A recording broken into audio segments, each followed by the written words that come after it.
there's just so much going on, my friends. I'm. Oh wait, I don't have Doug's book up. Hang on. What the hell? Oh, there it is. Yeah, the reason I'm putting up Pisces Moon: The Dark Arts of Empire by Doug Valentine is he's a friend of mine, and he wrote a book that's freaking good, like really, really good. And I want to get him on the show. I believe we're going to have him on next week. So stay tuned for that. Honestly, Doug's a great guy, and he's a hell of an author. I mean, honestly, one of the best books I've read in years. And I've read some bangers. Let There Be Light on Lincoln from the historian, not Michael Beschloss. I can't think of his name. Dang it. Unfortunately, I read it. I lent that book out to a friend of mine, and he's still reading it, so I don't have it up yet. But as soon as I get that back, I'm gonna review that with you as well. These are great books on history, on how everything ties back, and I'd like to go through the reasons we don't learn from history. I mean, seriously, that we're going through a McCarthy era coming up with this new president, this untested and seemingly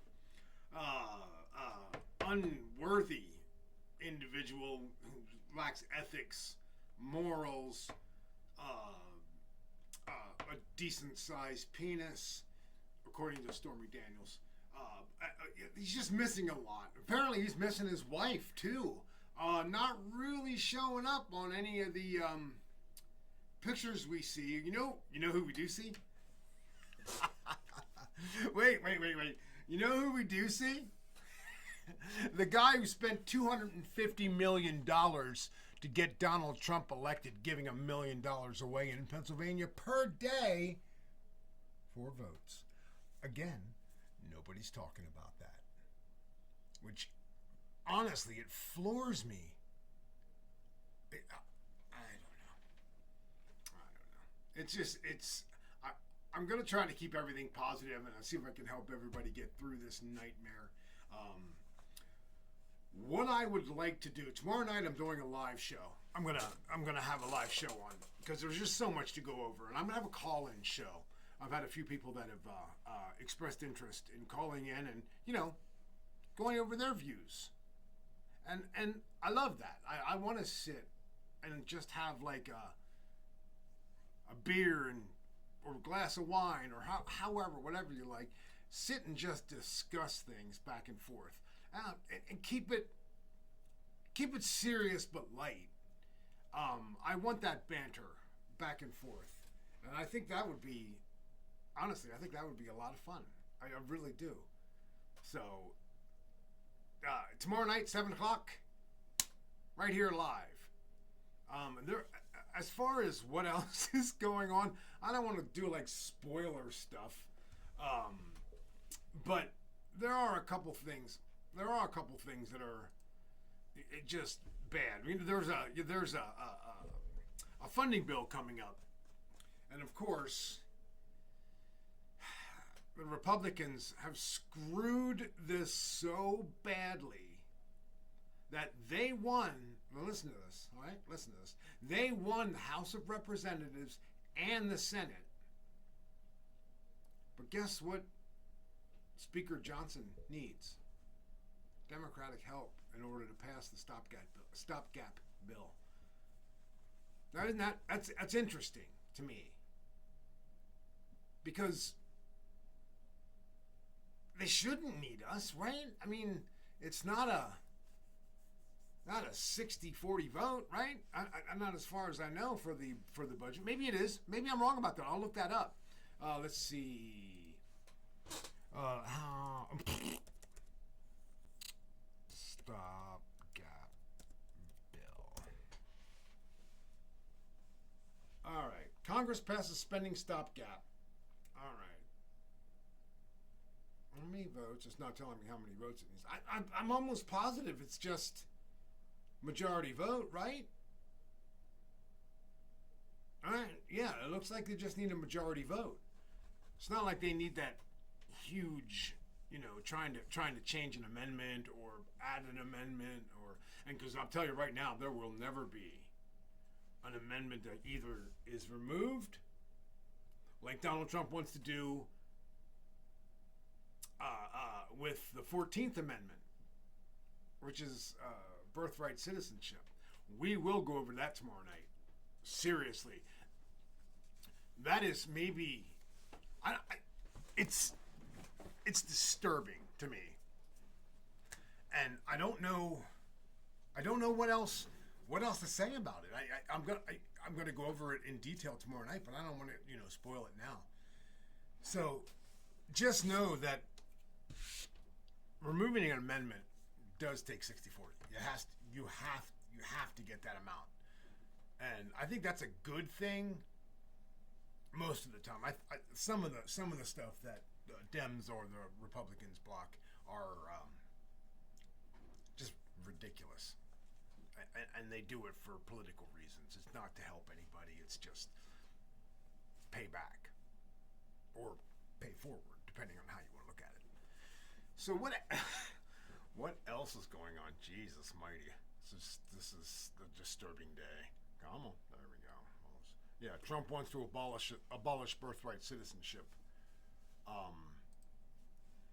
And it asks if he can do that. Now, no, he can't. From what I understand, he can't do an executive order to end birthright citizenship. It has to be taken out of the bill of the amendments, and that's the 14th Amendment. And anybody who was born here with illegal parents, Donald Trump's not ruling out that the person who has birthright citizenship, if that gets removed, they're considered an illegal alien and they could be deported, even if they were born in America to two illegal parents. They will deport you if he gets his way. Now, it's not going to happen because they're not going to change the amendment. That's a long row to hoe, as my dad used to say. But it won't stop him from trying. What's to stop him? What's stopped him so far? He can lie with impunity, never face any consequences for said lie, or in his case, 37,000 lies. Still holding on to 2020 election being rigged. And he said it even today, or yesterday, when Kristen Welker asked him if he will concede that race. And he said, why would I? No. It's that simple. That simple. Yeah, you know what? Kamala Harris conceded the next day. Fact is, I think she might have conceded that night. I don't know because I didn't watch it.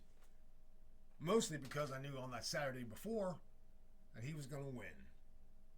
And I had to prepare myself for that shock, but still having hope that maybe it was all wrong. Maybe something was going on that I didn't even see, or any of my friends saw, or any of the news outlets saw.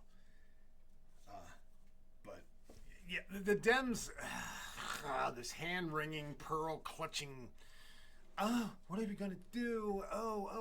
Geez, just roll your sleeves up, go out and talk to people, get on social media, for God's sake. Even Donald Trump could figure that out, and his merry band of schmucks. God almighty.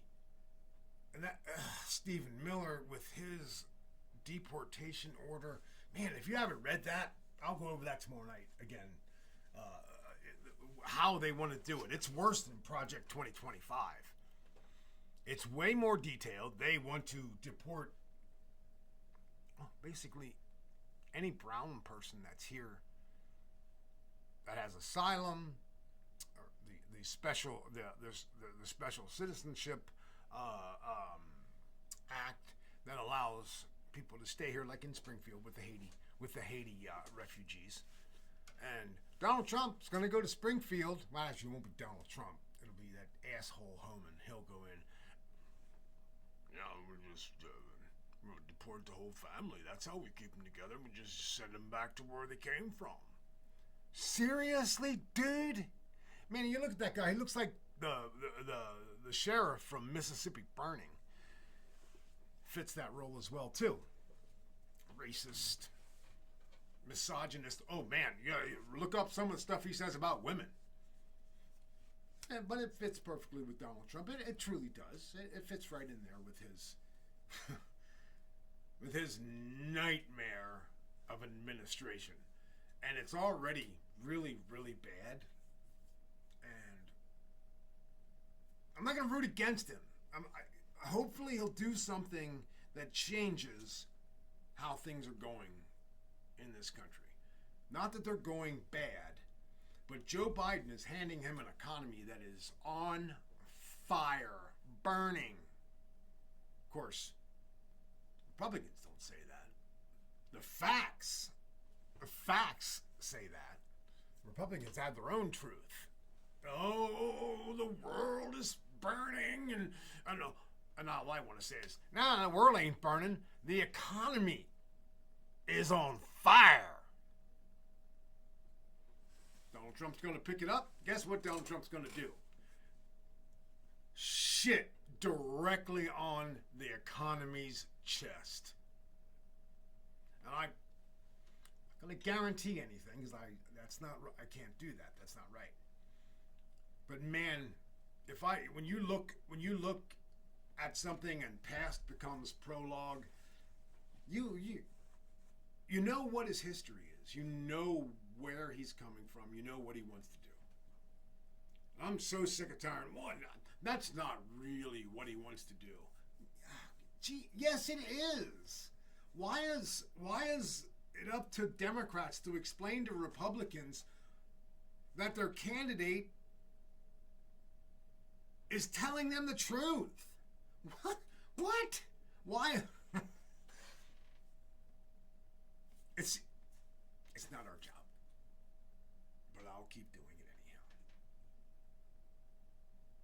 anyhow. Oh, God, what else? Almighty, the next thing, the Amish will be driving cars here in Lancaster County. Well, that's a little good news story. Taylor Swift gave staff $197 million in bonuses from the $2 billion Eras tour. That woman is something else. She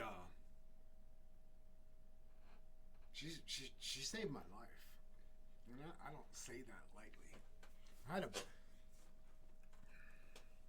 a bad week a couple weeks ago where I didn't see an end. I didn't have any joy in my heart. I'd had no, it just felt like my life was just waiting to die. Of course, that sent me into a tailspin. But I started listening to her music, and I found solace there.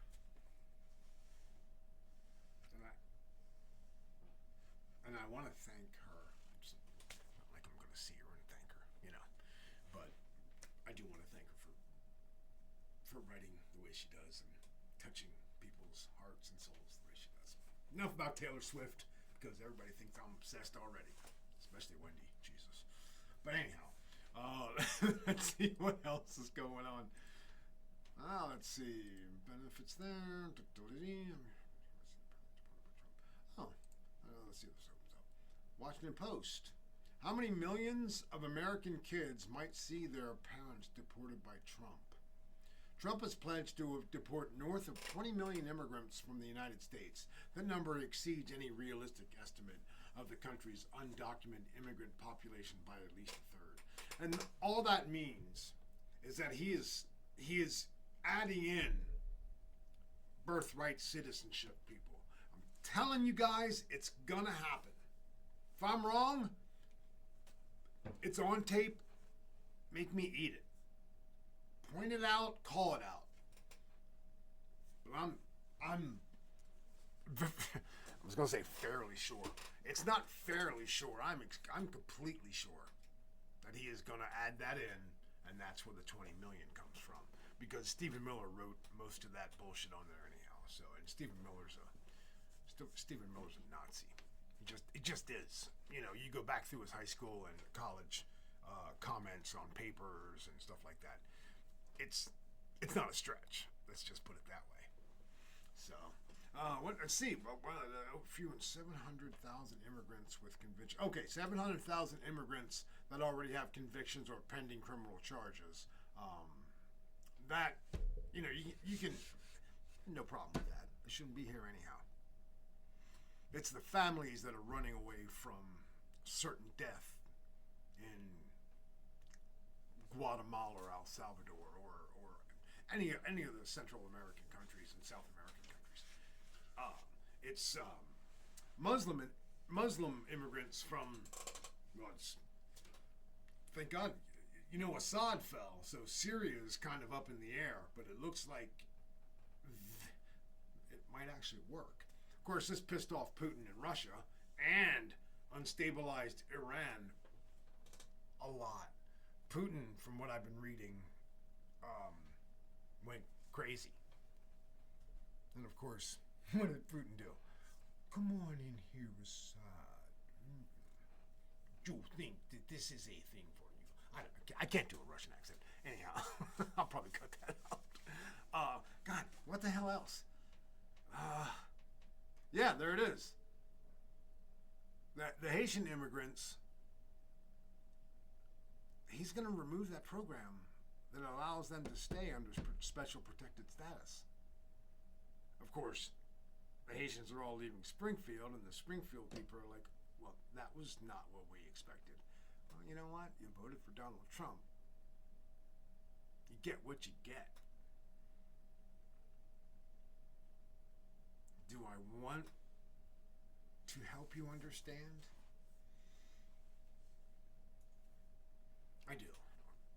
I do, but I'm not explaining it to you anytime soon. I want you to watch and actually understand what you're seeing once these people start getting deported. Once they start deporting actual birthright citizens. So, let's see how it goes. I've been doing this now for 20 minutes. Anyway, tomorrow night, 7 o'clock p.m., FaceForRadio VoiceForPrint with Kevin. And if you'd like to call in, I'm going to put a number up tomorrow that we can call in, and I'm going to have to get my daughter to help out, you know, answer some phones maybe. Although I think I might be able to do it. We'll give it a whirl. And I'm going to have either Skype up or Zoom or whatever, Facebook Messenger, whatever. And have people on and have a discussion tomorrow. I think that'll be fun, you guys. So, y'all, have a wonderful evening, and we'll see you tomorrow.